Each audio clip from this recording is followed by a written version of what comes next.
Bom dia a todos, que a paz de nosso Senhor e Salvador Jesus Cristo esteja contigo, meu irmão e minha irmã. A mensagem de hoje tem como tema: Você tem muito valor. Vamos abrir a palavra de Deus no Evangelho de Lucas, capítulo 15, e eu vou ler do versículo 8 ao 10, que diz assim: Ou qual é a mulher que, tendo 10 dracmas e perdendo uma dracma, não acende a candeia e não varre a casa, buscando com diligência até encontrá-la? E achando-a, reúne as amigas e vizinhas, dizendo: Alegrai-vos comigo, porque achei a dracma que havia perdido. Assim, digo-vos, alegria na presença dos anjos de Deus por um só pecador que se arrepende. Até aí. Dracma era uma moeda equivalente ao grego do denário romano, que valia o pagamento de um dia de trabalho. E Jesus disse que uma mulher perdeu o dinheiro que ela juntava, e aquela mulher não sossegou até encontrar. Nesse texto, Jesus procurou mostrar que nós valemos muito mais do que uma moeda, ainda que para os outros não tenhamos valor. Talvez você esteja vivendo um momento de rejeição ou esteja passando por uma provação. Satanás colocou no seu coração que você não tem valor, que você é uma pessoa que não deveria nem estar viva, que você deveria acabar com a sua vida. E Jesus vem aqui e fala de uma mulher que revira a casa, que tira os móveis do lugar por causa de uma moeda. Se você, meu irmão e minha irmã, se considera uma pessoa desvalorizada, eu quero lhe dizer que você é valorizado, valorizada. E quem sabe, também, você se perdeu neste mundo. Você perdeu alguma coisa diante de Deus. Perdeu até a sua vida espiritual. Mas Jesus agora está procurando por você. Você vale muito mais do que o valor que os homens dão às coisas materiais. O Senhor quer efetuar grandes maravilhas através de nós, mas o nosso futuro começa no pensamento. Só conseguimos isso se aceitarmos aquilo que Deus pensa e diz a nosso respeito. Na verdade, isso não é importante, é decisivo. Nós temos o potencial de voar nas alturas como as águias. Contudo, por medo, covardia ou por uma falsa imagem de nós mesmos, vivemos presos ao chão, como as galinhas. Temos os céus como limite e nos contentamos com a grama do quintal. Precisamos compreender que o Senhor nos deu capacidade e talentos e que temos potencial para alcançar o que Deus quer. Temos de desenvolvê-los, aplicá-los e fazer a obra que o Senhor tem para nós. A Bíblia mostra exemplos de pessoas que aparentemente não poderiam fazer nada para Deus, mas que foram responsáveis por grandes livramentos e por muitas obras no meio do povo de Israel. Moisés foi um menino que nasceu no meio da pobreza e da escravidão. Depois de ser descoberto pela filha de Faraó, ele foi criado no luxo e esplendor da realeza egípcia. Moisés teve a melhor educação, treinamento militar e preparo social que o dinheiro poderia comprar. Ele tinha aparência de egípcio, andava como egípcio, falava como tal. Contudo, no coração era hebreu. Quando ele viu um egípcio maltratando um hebreu, não conseguiu se controlar. Tentou defender o hebreu e acabou matando o egípcio. E assassinato era um crime passível de morte, mesmo para um membro da família real. Moisés, que passara anos vivendo em riqueza e luxo no palácio, precisou fugir de Faraó. Foi para o deserto de Sinai e chegou a Midian. Lá viveu por 40 anos. O homem que nasceu pobre, mas fora criado no luxo, acabou vivendo na obscuridade do deserto. Ele achava que Deus havia desistido dele.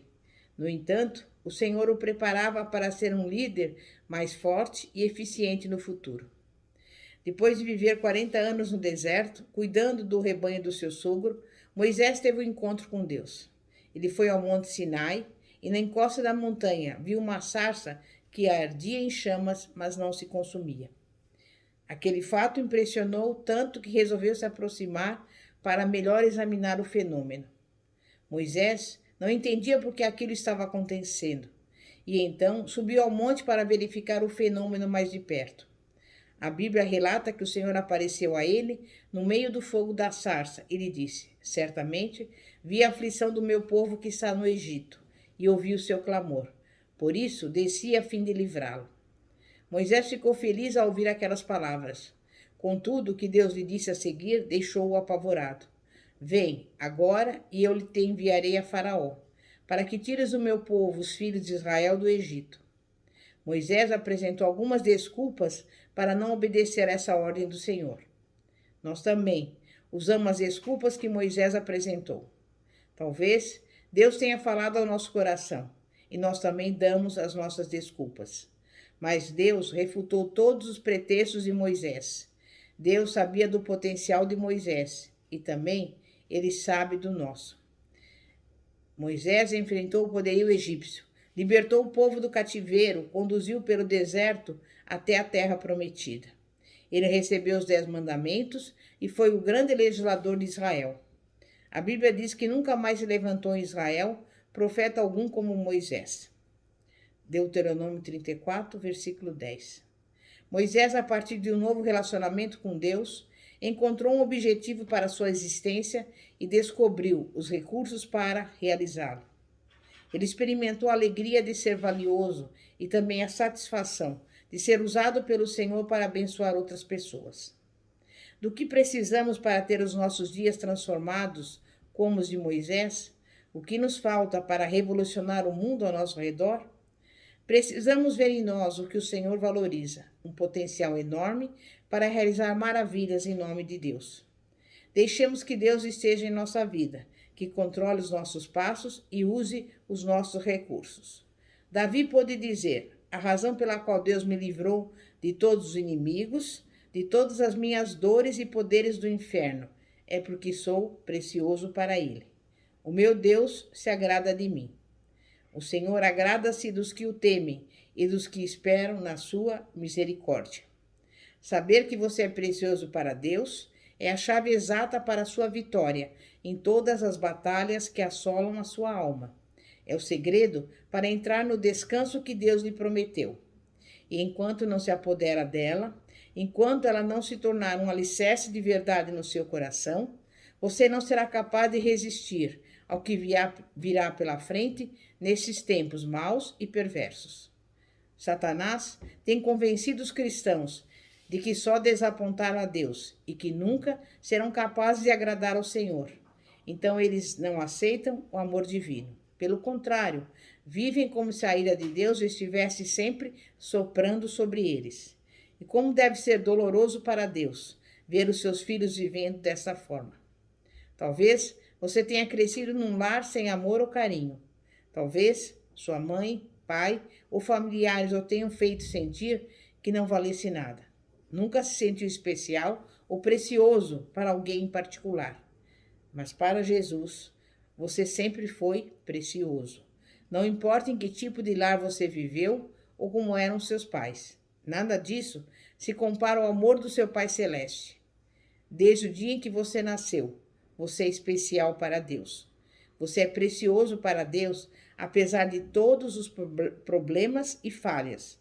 Independentemente das suas provações e lutas, você pode ser uma árvore verde na casa de Deus, a qual dá muitos frutos. Firme-se simplesmente no que a palavra de Deus promete.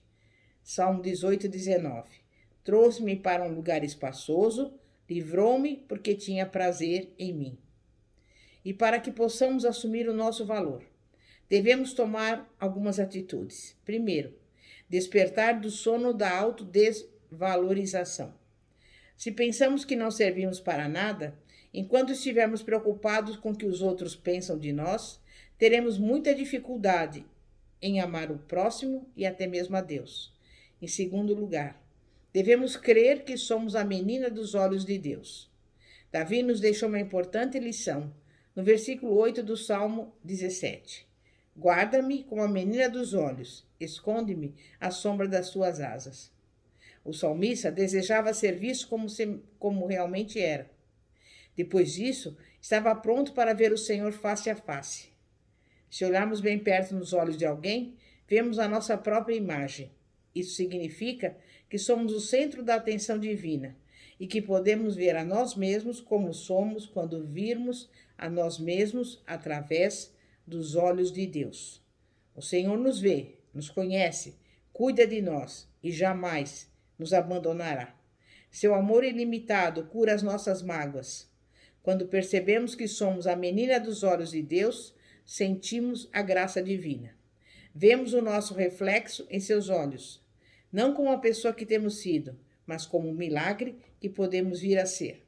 Em terceiro lugar, devemos endireitar os nossos conceitos teológicos errados. Temos de permitir que Deus e a sua palavra consertem as nossas falsas ideias. Não podemos praticar a verdade quando acreditamos num erro. É falso o conceito de que Deus se agrada de uma atitude de autodepreciação, que ela é parte da humildade cristã e necessária à nossa santificação e ao nosso desenvolvimento espiritual. O maior mandamento é que amemos a Deus com todo o nosso ser. O segundo é que amemos o nosso próximo como a nós mesmos. Não temos aqui 2, mas 3 mandamentos: amar a Deus, amar a nós mesmos e amar aos outros. Se você amar a Deus, a si mesmo e aos outros, estará cumprindo toda a lei de Deus. Em quarto lugar, devemos entender que o nosso senso de valor próprio deve vir de Deus. Devemos formar o nosso senso de valor próprio a partir do que Deus diz, e não dos falsos reflexos que vêm das outras pessoas ou do diabo. Quinto lugar, Deus ama tanto a você e a mim. Ele tem um infinito amor por cada um de nós. Em sexto lugar, Deus nos atribui um valor tão elevado que entregou a vida do seu Filho amado para nos salvar. Meu irmão e minha irmã, de onde você vai tirar a base para formar a sua imagem própria? Das distorções da sua infância? Das mágoas do passado? Das falsas ideias que foram colocadas em você? O diabo nos cega e quer distorcer tudo.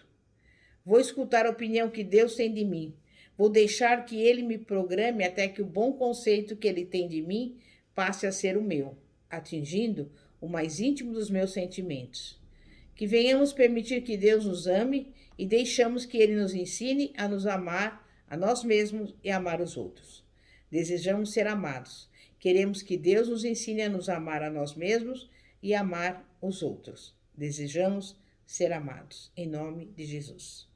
Amém e graças a Deus. É momento de oração.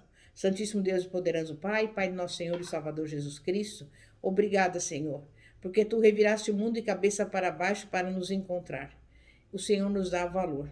Que nunca percamos a certeza, Pai, desse entendimento, que temos valor para Ti e que possamos ser usados por Ti para encontrarmos mais pessoas que sejam longe da Tua presença e presas à cadeia da autodepreciação. Em nome de Jesus, que o Senhor, nesse momento, Pai, visite cada um que está nos acompanhando, visite aquele que está no hospital, aquele que está doente, que tem um vírus, uma bactéria, um tumor, um câncer, mas sabemos que Tu és o Deus do milagre. Traz a essa pessoa a cura, a saúde plena. Visita aqueles que estão passando fome, passando por necessidades. Envia provisão, porque Tu és o Deus provedor, Jeová Jireh. Visita essa casa, esse lar, repreende toda briga, toda contenda, todo conflito. Coloca nesse lar a união, a harmonia, a paz que excede todo entendimento e principalmente o amor do Senhor. É o que nós pedimos e desde já Te agradecemos, em nome de Jesus. Pastora Fátima da Igreja Evangélica Apostólica Poder de Cristo. Que a paz de nosso Senhor e Salvador, Jesus Cristo, esteja contigo. Minha irmã e minha irmã. Glória a Deus, aleluia.